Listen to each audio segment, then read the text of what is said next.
What's up, y'all? Let's see. I need to bring my guest on camera.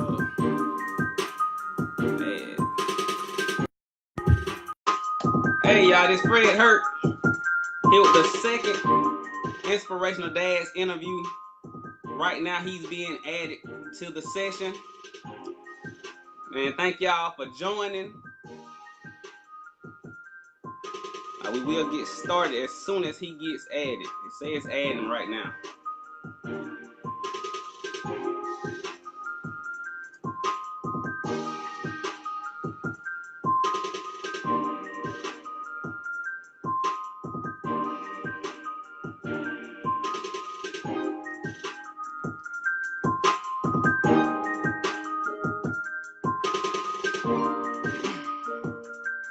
Plenty of people watching, and go ahead and announce yourself. Where you calling? Well, not calling. Where you looking at from? Looking from. Maybe that's better. The guy I'm bringing on, he is a teacher. Let's see, okay, it says add what? Approve. So he's probably gonna gig me on the fact that I'm messing up the English language. I keep saying adding. Let's see. Technical difficulties. There we go. All right, let's turn this music off and welcome our guest. There we go. What's up, Eric Francis? How you doing? What's going on? What's going on? Nothing much, man. Let me get back to my section here. So let's start over. Everyone, look, welcome to Inspirational Dad's second interview. I have my guest here, Eric Francis. He will be the person I'm interviewing today.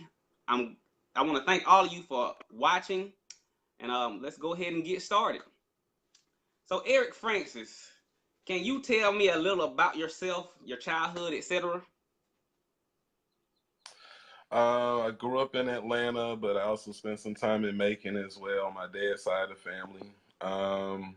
In education for about 14 years now. Like what I do, taught, counseled, now I'm in administration. Wow. Administration, that's what I'm talking about, man. Sound like you have been very successful. Yes, I have. Yes, I have. That is a plus. Now, this is an Inspirational Dads interview, so I'm going to start out with the whole dad question. Can you tell me a little about the impact your father has had or didn't have on your life? My dad was a very busy man. He made good money, but he really wasn't there like all the time when I needed him. But what he did teach me was to take care of my family by working. His work ethic, is what I got from him and his family. Okay, all right, that's nice. When in your life did you start thinking about the type of father you want to be, and what brought that on? Mostly just by the time maybe middle school, high school, my parents were going through a divorce. And just saying, I always wanted to be there. And I wanted to have an occupation where I really wouldn't be that busy. Make a good income, but I didn't want to be, my dad was always traveling. Right. And traveling. So, sometimes I just have more memories of seeing him at the airport than anything. So I want to not have that with my kid. Okay. All right. Let's see. Now you are a little different from my last interview in that your plan right now is to adopt your child. When did you start thinking about adoption? Maybe like high school. It was just something I always wanted to do. So even if I was gonna have, children, natural way or whatever else, I was still going to adopt. It was just, especially just being in education, you see a lot of kids who are in the foster care system that need a home. Wow. And sometimes we put, children in, a loving home. You can change a lot of things. You don't know who you may be raising. You know, you could be raising the next Bill Gates or, you know, another Julio Jones. You never know. Right. And then, you know, sometimes if your heart is that big, why not? Yeah, that makes a lot of sense. I know. I said on a video I made yesterday that me and you both have done some mentoring. I know you've done a lot more than me because I know when I was living with you, we mentored this young kid. I think his mother had 3 or 4 kids, and we was mentoring Mm-hmm. him. So I guess in a sense, you already have imposed your parenting skills on some kids that you deal with as far as in teaching. Mm-hmm. Okay. Mostly, like, a lot of them look at you as a father figure. Like in my school, you don't have that many males, so a lot of them just gravitated. It just, you know, a lot of them, they're very smart children. You know, very, you know, they have a lot of discernment, so they can tell if you're, you know, for them or, you know, trying to help them out. And I think, you know, that sometimes what people had to understand when you mentor, you know, you had to genuinely want to do it. Right. And then do that, you can change a lot when they genuinely see, because a lot of people are just like, oh, I want to do it.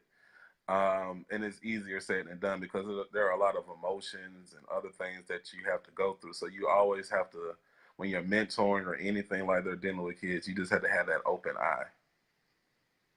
Gotcha. You can't That be makes closed sense. minded.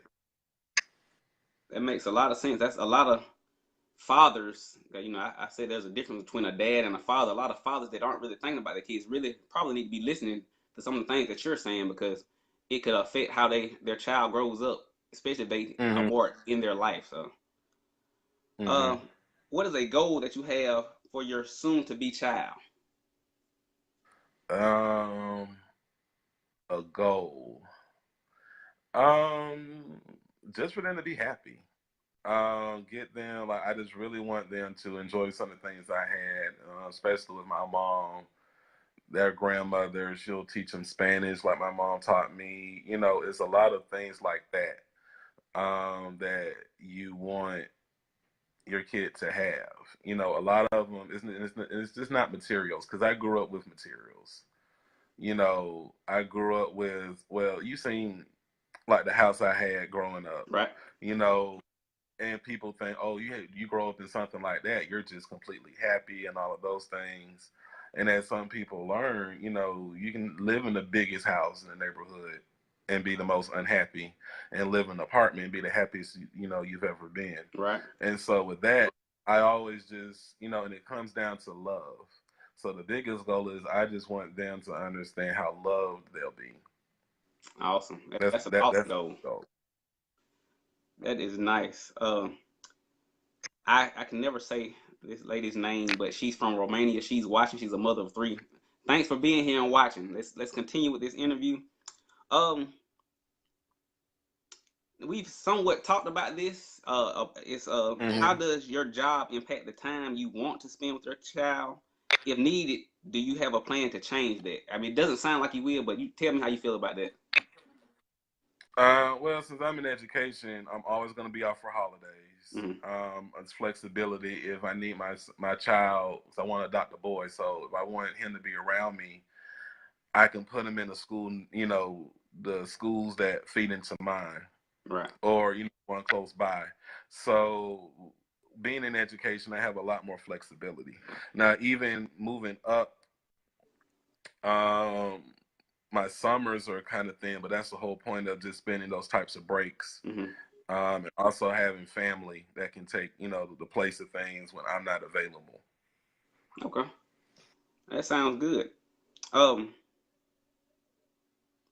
I didn't really speak on a whole bunch about us staying in the same residence. Like, shoot, man, me and Eric been knowing each other since college, and Hmm. this guy is, I mean, he's awesome, especially in education. So, he made a statement that his mother's gonna teach his child Spanish.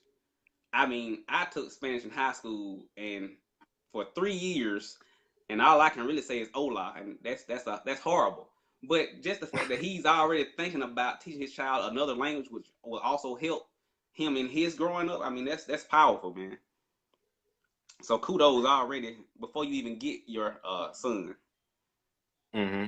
Uh, what is something you heard or experienced that will or has impacted how you are planning to raise your kids?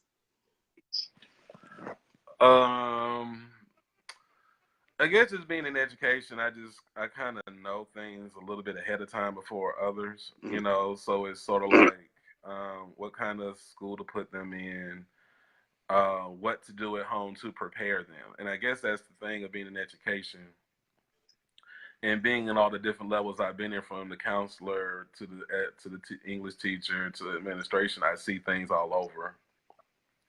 So, basically it's just knowing the tools to prepare them. Awesome. If I want to go to a private school, like I was talking to a coworker about, like I want mine to go to Woodward, and so she was like, "Well, get them started in pre-K." So the thing is that you had to be financially ready. Um, you know, because I was told pre-K is 18,000 a year. Wow. So but the thing is, and how I love to buy a new car all the time. Right. So it's sort of like I got to put that money to the side. So once I get through paying off this one, I got to put money towards Woodward, Right. and all of those things because, I want to adopt like a 2-year-old, get them ready. So at least they'll give me a year and some change to have money set aside for tuition fees and stuff like that. And so it's basically making that investment early. You know, like with your own children, if you can find the best schools beforehand while they're young, you can get a lot of foundations. Things in their educational foundation taken care of early. Right. And so that way, you've already got them set up for greatness. And I think it's just doing research. I think sometimes sacrificing, finding that right school, because that's always about me is education. Because once you get that grounded, everything else is smooth. Discipline, you don't have to worry about all of that. You can do extracurricular activities with your kids, but that's like the biggest foundation for me. Okay. That's awesome.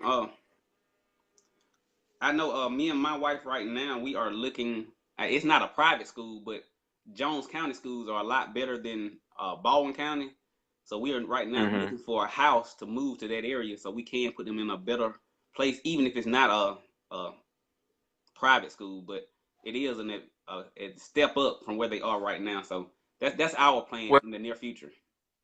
well, it's not always about putting them in private because of course, I'm in a public school, so I'm not going to say what I'm doing is less than what somebody else is doing privately. Mm-hmm. But if you have the means, they have it. Like Catholic school, I can send my child, Woodward doesn't work, and I can always send it to a good Catholic school. Mm-hmm. And plus, with being Catholic myself, I get a discount.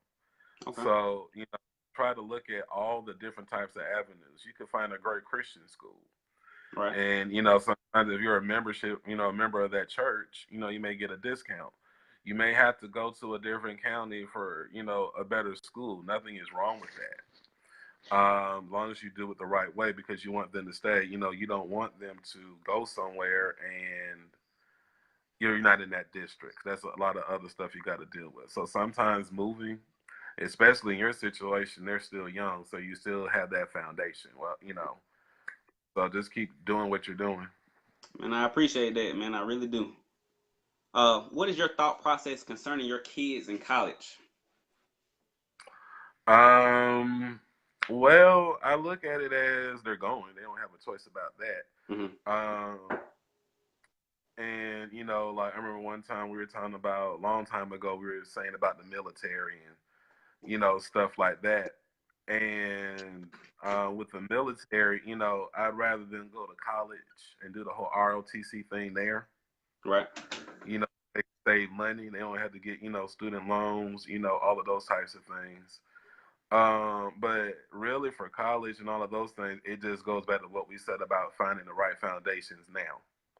So that way, when it's time to go, they can just get a scholarship. And only thing we really have to do is just, support them.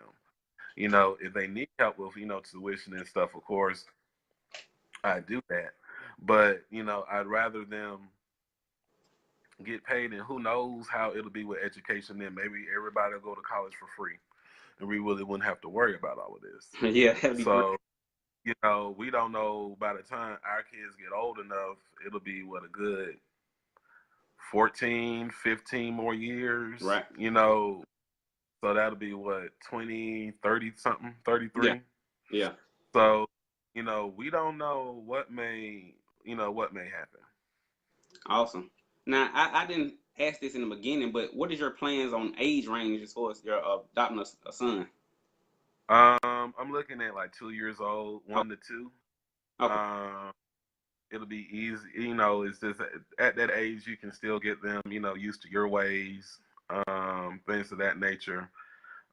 Teaching them a different language, like with my mom, when it's easier to teach a child a different language at an early age. Right. So if I'm talking to them in English and my mom is only talking to that child in Spanish, they're going to pick it up faster, that way. Um, not saying they can't do it older, but it's just easier when they're younger. So that way, it's just a completely second language they can just flip over and over again.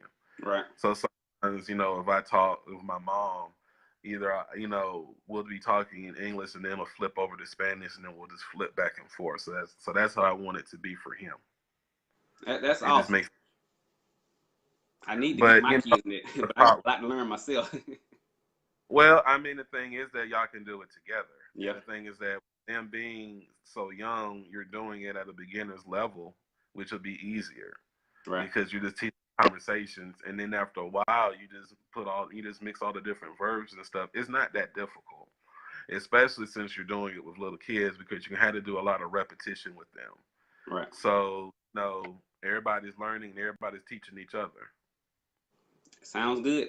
That's motivation for me. That's the plan for mine. So It's easy, but get started now with.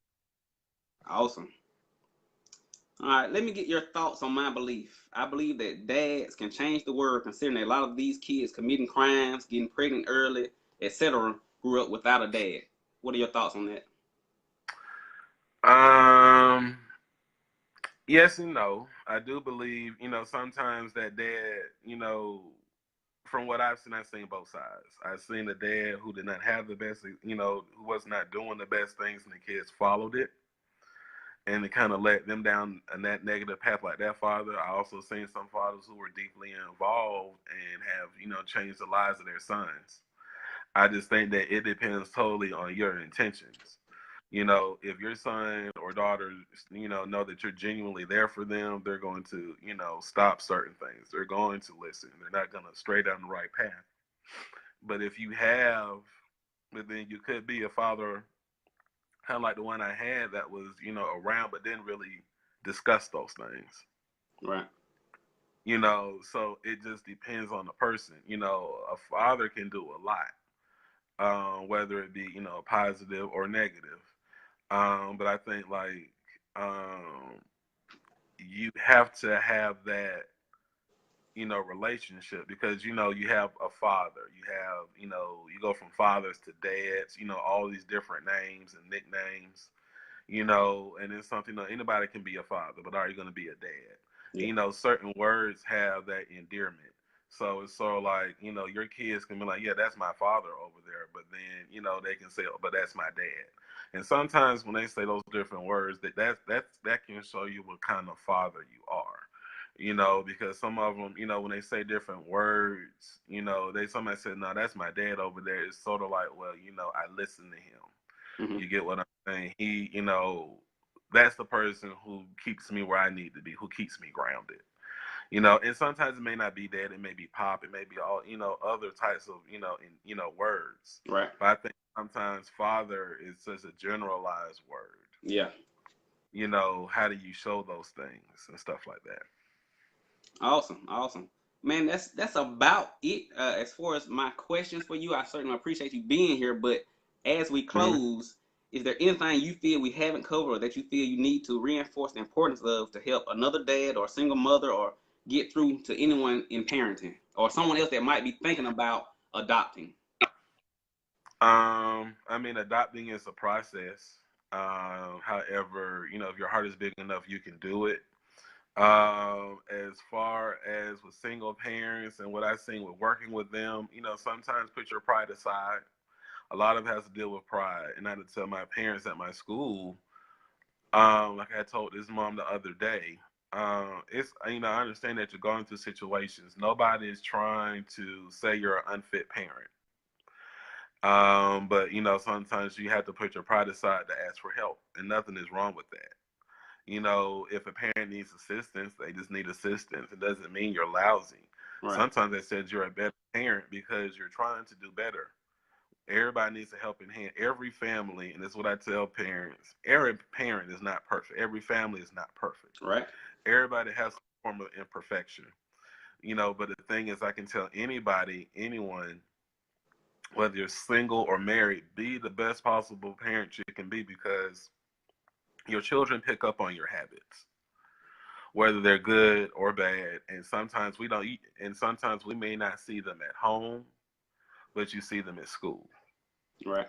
And so sometimes, or you may see them, or you're in law enforcement, you may even see them out on the streets. Yeah. So, the thing is that with all of those things going on, it's your ways and your habits and the way you handle yourself. So, your children are sponges.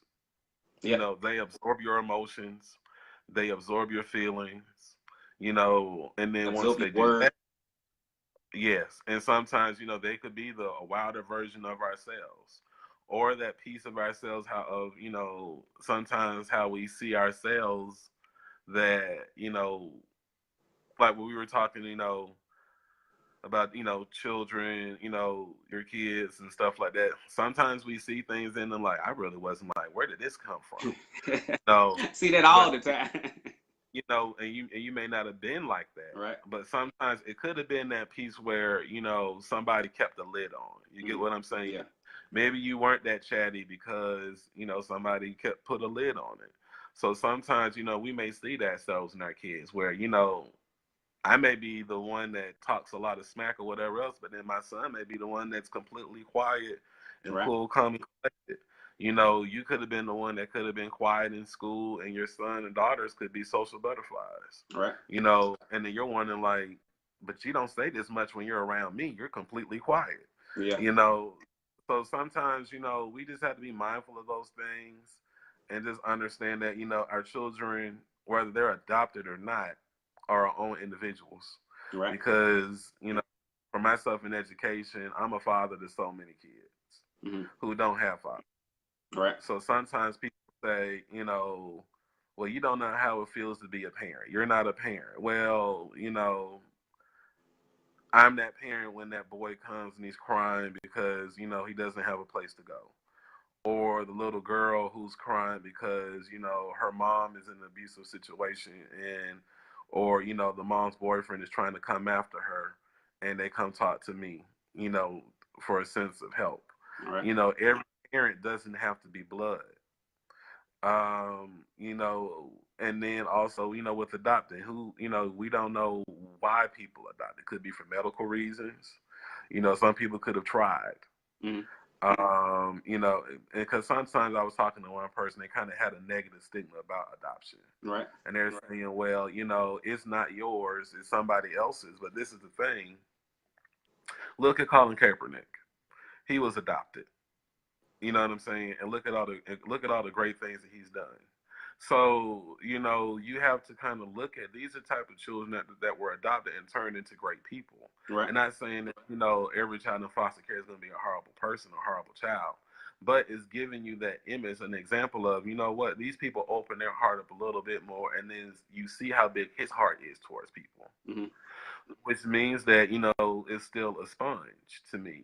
Children absorb. If they know that you're coming from a loving home, they're going to be there. They're going to, show that to other people, or, not just in their community, not just in their family, but around the world, Right. because you instill that into them.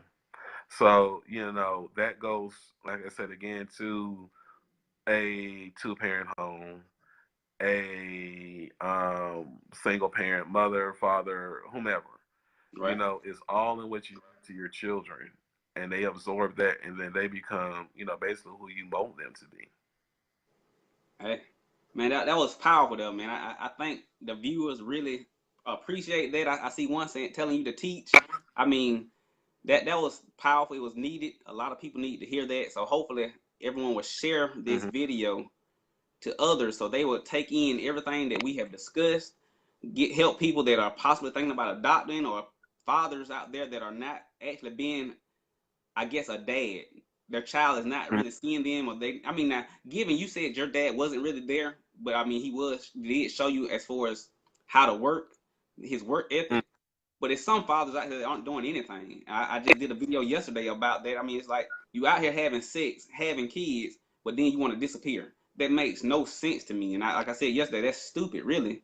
So I mean, but I really appreciate this interview, man. You put out You're some welcome. powerful words, and I mean, thank you. All right. All right, man. Everybody, thank y'all for coming to this second interview, man. I appreciate this. This is another one of my brothers from another mother, and man, it was powerful. And I'll see y'all on that next video, man. Have a good one, Eric. All right, man. You too. All right.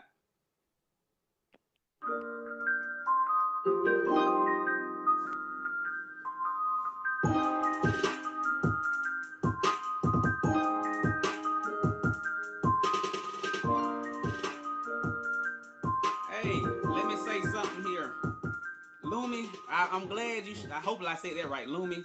I see that you work in special education. You said you're a speech therapist. Let me see what you said down here.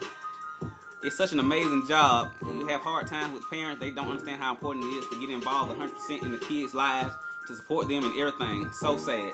Yes, that is sad. I mean, that's some of why I'm doing this, as far as putting out, interviews, putting my own views out, not giving everybody might not agree with them. And everybody might think it's crazy. Like, I actually had to block somebody. I didn't want to interrupt my interviewee, I guess you would say, because they put out some crazy stuff. But we ain't gonna worry about that, because that wasn't worth it. We had a lot of likes, a lot of people enjoyed the content, and I mean, I thank you all for attending and watching. Let's see. I think I had somebody else to say something else. I think you might have been the first one, Lumen, to say something, but maybe that's it. I know we had a couple people that really enjoyed what Eric was saying. They was telling him to teach. So look, man, I'm glad y'all stopped by. I'm glad y'all enjoyed it. And see y'all on that next one, man. Have a good one.